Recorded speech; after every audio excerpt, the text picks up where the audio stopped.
sommes au cœur de l'ouvrage enterré de la base aérienne de Lyon-Montverdun. Ce long tunnel mène dans les unités opérationnelles de l'armée de l'air, dont le CNOA, le Centre national des opérations aériennes. C'est le CNOA qui conduit les dispositifs particuliers de sûreté aérienne, appelés DPSA. Ces dispositifs sont des bulles de protection mises en place lors d'événements de grande ampleur. Explication avec la Haute Autorité de Défense aérienne.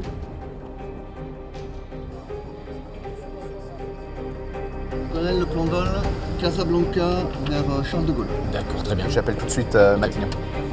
C'est la Haute Autorité de Défense aérienne à l'appareil. On engage le Rafale qui est déjà airborne du côté de Paris. Il interdit d'ici moins de 10 minutes. Pour qualifier un événement d'un DPSA, il faut que vous ayez un nombre conséquent d'autorités politiques rassemblées en un même lieu. Nous avons eu le 11 novembre avec plusieurs dizaines de chefs d'État qui étaient invités pour le centenaire de l'armistice, de la guerre de 14-18, et bien là on a également créé un DPSA. Nous mettons des moyens aériens non plus au sol mais en l'air, en alerte.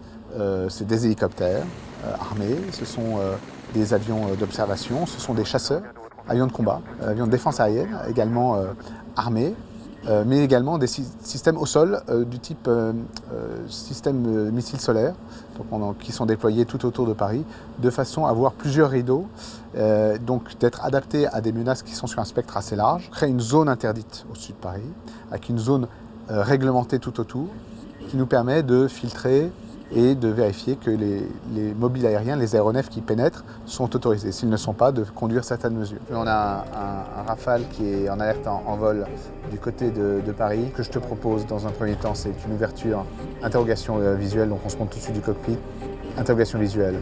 On fait une contrainte itinéraire, on vérifie qu'il est compliant en partant sur un cap nord-ouest et on envisage un arraisonnement sur Évry. Un DPSA, ça se prépare plusieurs mois à l'avance. Ce n'est pas quelque chose qu'on va déclencher de façon inopinée. Et quelques jours qui précèdent le DPSA sont les journées les plus actives pour nous. On va vérifier, donc en général une semaine avant, on vérifie que tout est connecté, qu'on peut se parler.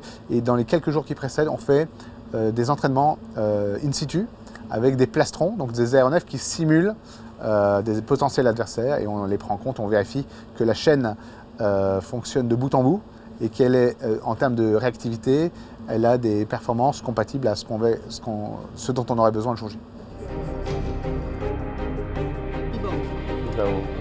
C'est à la compagnie. Visuel drone.